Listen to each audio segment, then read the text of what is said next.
¿Cómo están todos? Espero que se encuentren muy bien y en esta oportunidad quería hablarles acerca de algunos recursos, algunas herramientas y algunas técnicas para estudiar lo que sería derecho, ya sea tanto para estudiantes que recién se inician en el desarrollo de esta emocionante carrera o para aquellos estudiantes avanzados de derecho.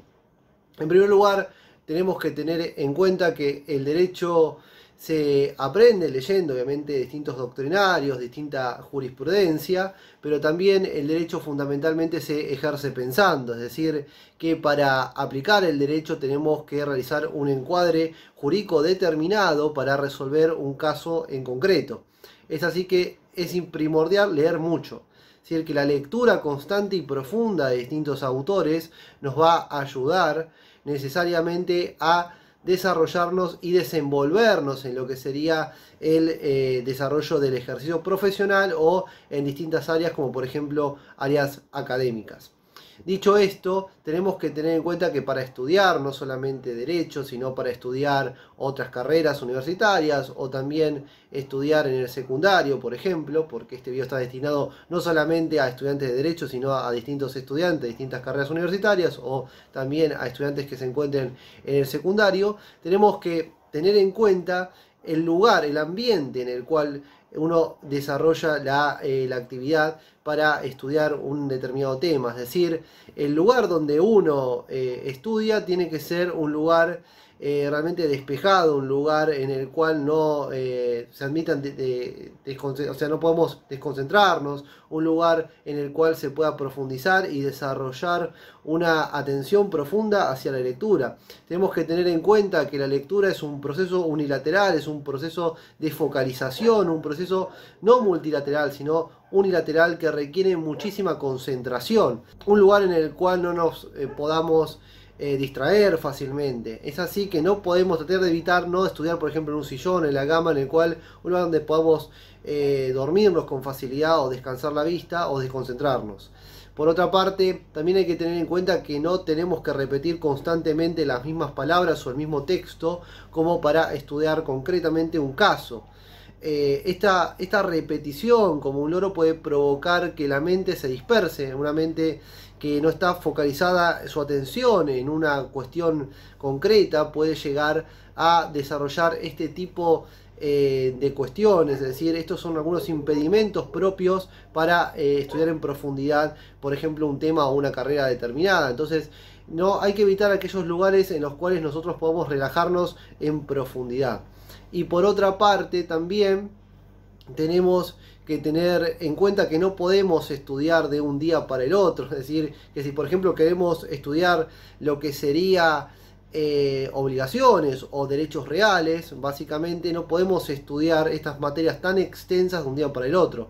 Por lo tanto, tenemos que fragmentar y focalizarnos en la planificación, es decir, planificar, por ejemplo, un día estudiamos un capítulo, al otro día estudiamos otro, la próxima semana estudiaremos 2 capítulos más y así establecer una planificación con objetivos muy cortos, porque tenemos un objetivo que es absolutamente a largo plazo, que tiene que ver con estudiar todos los temas propios de una materia, y luego tenemos que tener en cuenta que eso no lo podemos hacer de un día para el otro. Tenemos que ejercitar lo que se llama básicamente el estudio intermitente.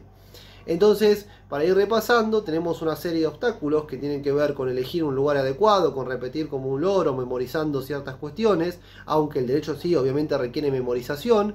Y por otro lado, tenemos que tener en cuenta que no podemos estudiar una materia de un día para el otro, teniendo en cuenta que son materias demasiado extensas, como derechos reales, obligaciones u otras tantas materias que pueden resultar muy extensas. Yo siempre resalto una de las técnicas que siempre me han interesado mucho, que tiene que ver con la escritura de manera manuscrita, es decir, escribir una serie de apuntes o estudiar en profundidad un tema determinado y escribirlo de manera manuscrita. Se sabe que si uno escribe de forma manuscrita tiende a memorizar y a recordar más lo que se ha escrito de puño y letra, más allá de todos los apuntes que podamos pasar a la computadora tipeándolos. Directamente me parece muy interesante que se afiance esto de la escritura a mano. Y por otro lado, también lo que me parece muy interesante y lo que me ha servido mucho es el desarrollo y la escritura también a mano de mapas conceptuales. Hay muchas herramientas que se pueden llegar a utilizar, es decir, utilizar para realizar mapas conceptuales, pero si tenemos un poco de tiempo, disponemos de un poco más de tiempo, porque a veces no se dispone de mucho tiempo en la universidad, y eso lo entiendo absolutamente, por cuestiones laborales o por otro tipo de cuestiones, por ejemplo cuando nos anotamos en muchas materias a la vez. Entonces también me parece muy interesante el desarrollo de estos mapas conceptuales y escribir a mano. Hay otras técnicas que voy a ir desarrollando en próximos videos, que por ejemplo la técnica de los 4 cajones, que sirven para visualizar un tema desde 4 puntos de vista distintos. Y también voy a desarrollar una serie de elementos que tienen que ver con la lectura de jurisprudencia, cuáles son las metodologías que podemos utilizar para estudiar jurisprudencia, y también estudiar en profundidad lo que sería la Constitución Nacional, los tratados internacionales con jerarquía constitucional, con el objeto de tener una mirada mucho más enriquecedora acerca de todas esas leyes que tienen jerarquía inferior a los tratados internacionales o a la Constitución Nacional.